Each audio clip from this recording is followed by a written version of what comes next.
কি বলতো, মনের বিরুদ্ধে গিয়ে ওই দাঁত বের করে হেসে তোমাদের সঙ্গে নাটক করব, ওটা তো আমার আসে না। তোমরা জানো, যারা আমাকে বহু পুরনো দিন থেকে চেনো তারা জানো, ওটা আমার ঠিক হয় না, আমি পারি না, অত প্রফেশনাল আমি নই। গুড মর্নিং কলকাতা ক্যাম্পাসের সকলকে একটা নতুন ব্লগে স্বাগত জানাই। আজকে আমার একটা নতুন দিন, আবার সকাল থেকে শুরু হলো। চন্দনকে আজকে সকালে উঠে তাই বলছি যে একই কাজ শুরু হয়ে গেল আবার, তুমি বাজার যাও আর আমি এসব কাজ করি।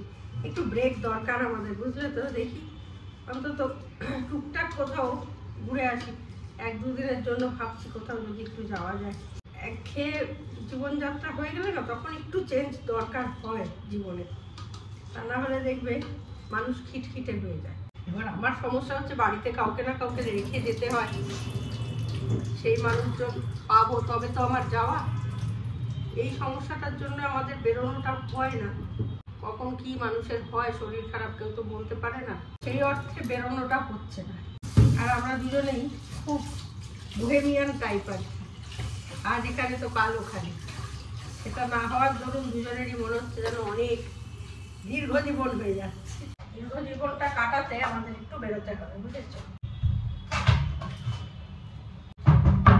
দেখি বাজার থেকে কি আনি সেই বুঝে রান্না বান্না। ব্রেকফাস্টও আজকে বলেছি বাইরে থেকে আনতে, আর করতে ইচ্ছা করতে, যদি চিড়ে আনে তাহলে ওই চিড়ে পোলাও একটু করে নেবো, আর যদি অন্য কিছু আনে তো হয়ে গেল ভালো। সকালবেলা উঠে থেকে না দৌড়োদৌড়ি করতে করতে একটা সময় ওরা একটু বসি, কিন্তু বসা আর হয় না। সেই একবার ইচ্ছে করে আজকাল তাড়াতাড়ি উঠে কাজগুলো সেরে ফেলি, তাহলে হয় কি এমনিও গরমকাল একটু দুপুরটা পাওয়া যায়, একটু শোয়া যায়, একটু রেস্ট নেওয়া যায়। তা নাহলে তো সন্ধে হয়ে যায়। কিরকম একটা বিচ্ছিরি ওয়েদার করেছে জানো, মায়েরও খুব সর্দি লেগেছে। ফ্যান না চালালে গরম লাগছে, ফ্যান চালালে শীত করছে, ঠান্ডা লেগে যাচ্ছে। বয়স্ক মানুষ তো, আমার মায়ের আবার একটু গরমের বাতিকটা বেশি, অল্পেতেই খালি গরম লাগে বলে ওনার, সেই কারণেই গন্ডগোলটা হয়, ঠান্ডা লেগে যায়। এই যে শুয়ে আছে এখানে তিনি আর তার নাতি, এখানে মা শুয়ে আছে, এখানে তিনি শুয়ে আছে, সারাক্ষণ মার ঘরে। এই তা বাবা মুখ চোখের কায়দা করছে না, এই দেখো উল্টো দিকে তাকিয়ে আছে, ওই দেখো বাবা আর চোখে দেখবে, কায়দা কানুন যা করে না চিন্তার বাইরে। মা ঘুমাচ্ছ? ওই যে একটু সর্দি লেগেছে না। হ্যাঁ, পুজো টুজো করে প্ল্যান চেঞ্জ করে ফেললাম, বুঝলে। ইচ্ছা করছে না আমার আজকে এত রান্না করতে, এবেলা অন্তত। বললাম যে বিকালবেলা করবো, মারও দেখছি মানে খাওয়ার খুব একটা যে স্পৃহা আছে তা না, একটু ঠান্ডা লেগেছে তো খুব একটা খেতেও চাইছে না। তাহলে থাক, একা আমার জন্য এখন করবো, যদি মার বিকেলে ভালো লাগে তাহলেই করবো। লাউটা ঢুকিয়ে দিলাম, মাছের মাথাটাও ভেজে ফেলেছিলাম, এখন এই জন্য এই যে বড় মাছ ভেজে দিলাম 3 পিস, আমার মায়ের আর চন্দনের। যদি চন্দন খেলো ভালো, না হলে আমি আর মাই খাবো। আর এইখানে বাটা মাছ চন্দনের, সে আবার বাটা মাছের ভক্ত। ঠিক আছে তাই হোক, আমার বাটা মাছ ভেজে দাও। ঠিক আছে তাই, 3 পিস ছিল, 3 পিসই ভেজে ফেললাম। বড় মাছটা এতটা বাটার মাছ রয়েছে, এটা আবার পরে কানকো ভেজে ভাজবো বলে রেখেছি, দেখো রেডি করে। সব ইচ্ছা হলে বিকালবেলা করবো, এখন আর ইচ্ছে করছে না। এই ওয়েদারটা কিরকম পাকিয়ে রয়েছে না, কোনো এনার্জি পাচ্ছি না জানো তো, এনার্জি চলে যাচ্ছে। পুজো টুজো করে উঠে মাও দেখি বলছে যে কি আমার খেতে ইচ্ছে করছে না রে সেরকম, তাহলে আর আজকে লাউটা এখন করবো না।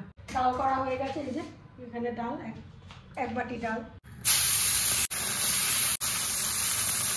এক একদিন দেখবে এনার্জি পাওয়া যায় না মনে হয়, না যাও না এগুলো বন্ধ করে দিই, এনার্জি পাওয়া যায় না মনে হয় যেন। এইটাই হয়েছে আজকে আমার, ইচ্ছেই করছে না। তারপরে আমার এক দিদি ফোন করেছিল, যার তো দিদি, ওর সাথে গল্প করতে করতেও হয়ে গেল অনেকটা দেরি। অনেকদিন পর কথাবার্তা হচ্ছে, একটা গৃহ প্রবেশের নেমন্তন্ন করেছি, তো সেই গল্প করতে করতেও দেরি হয়ে গেল। এত দেরি করে আর এখন লাউ আমার ইচ্ছা করছে না। সব থেকে বড় মার খেতে চাইছে না বলে, মা যদি খেতে চাইতো তাহলে করতাম। একার জন্য কি ইচ্ছা করে নাকি বলো না, এনার্জি নেই, এনার্জি। এটা কি কাঁচা নাকি, দেখো সব একসাথে রাখে তো, আমি না অর্ধেক জিনিস বুঝতেই পারি না জানো তো, যে কোনটা কাঁচা আর কোনটা কাঁচা না। কাঁচাগুলো মনে হয় সব তুলে নিয়ে গেছি, ভুলেও যাই আমি। দুপুরবেলা রান্না বান্না করে তারপরে তোমাদের সঙ্গে দেখা হয়নি, তার কারণ হচ্ছে বললাম না আমার আজকে মুডটা একটু অফ মতোই ছিল, মানে বহুদিন একদম ঘরের বাইরে যাচ্ছিলাম না তো, মেজাজটা ঠিক ছিল না, ভালো লাগছিল না। ওই জন্য আর কি বলতো, মনের বিরুদ্ধে গিয়ে ওই দাঁত বের করে হেসে তোমাদের সঙ্গে নাটক করব, ওটা তো আমার আসে না, তোমরা জানো। যারা আমাকে বহু পুরনো দিন থেকে চেনো তারা জানো ওটা আমার ঠিক হয় না, আমি পারি না, অত প্রফেশনাল আমি নই। তো সেই জায়গা থেকে আমি ক্যামেরাটা অন করিনি, ভেবেছিলাম আজকে পুরো গ্যাপই দেবো। তো ঠিক আছে, ওই রান্না কি করছি সেই অবধি তো বলা আছে, তারপরে আর করবো না, ছেড়ে দাও, আজকে করবো না।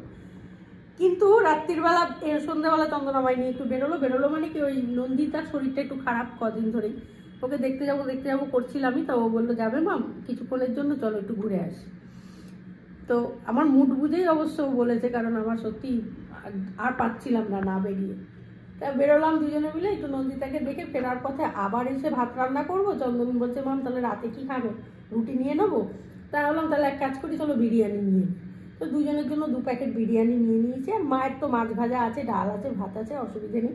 তো সেই জন্য আবার ক্যামেরাটা অন করলাম, যে এখন একটু মুডটা ভালো লাগছে, বুঝলে তো, বিরিয়ানি দেখে টেকে না মুডটা একটু ফ্রেশ হয়ে গেল, তাই জন্য আবার তোমাদের কাছে চলে এলাম।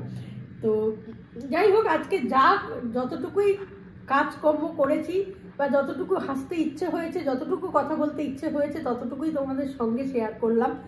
আর বাকি যখন ইচ্ছে হয়নি তখন আর সেই জায়গাটা শেয়ার করিনি। পুজোর পরে আমি মোটামুটি ওই রান্নাবান্না করেছি, করে খেয়ে দিয়ে শুয়েই পড়েছিলাম। তো আজকের ভিডিওটা আমি এখানেই শেষ করে দিচ্ছি। ভালো যদি লাগে, ভালো লাগা মানে ওই আমাদের একসঙ্গে গল্প আসা, ক্যামেরায় আসা বা তোমাদের সঙ্গে শেয়ার করা সারা দিনটা, এইটুকুর জন্য যদি ভালো লাগে তাহলে অবশ্যই লাইক করো, শেয়ার করো, কমেন্ট বক্সে কমেন্ট দিও। আর নেক্সট ব্লগ নিয়ে আমি অবশ্যই আসবো, ততক্ষণের জন্য সঙ্গে রাখো, দেখতে থাকো কলকাতা ক্যানভাস। মাধবী মধুপে হলো মিতালি, এই বুঝি জীবনের মধু গীতালি, জলে দেখি জোনাকি মনে হলো আনমনাকি, মাধবী মধুপে হলো মিতালি, এই বুঝি জীবনের মধু গীতালি। শুভরাত্রি, সবাই ভালো থেকো।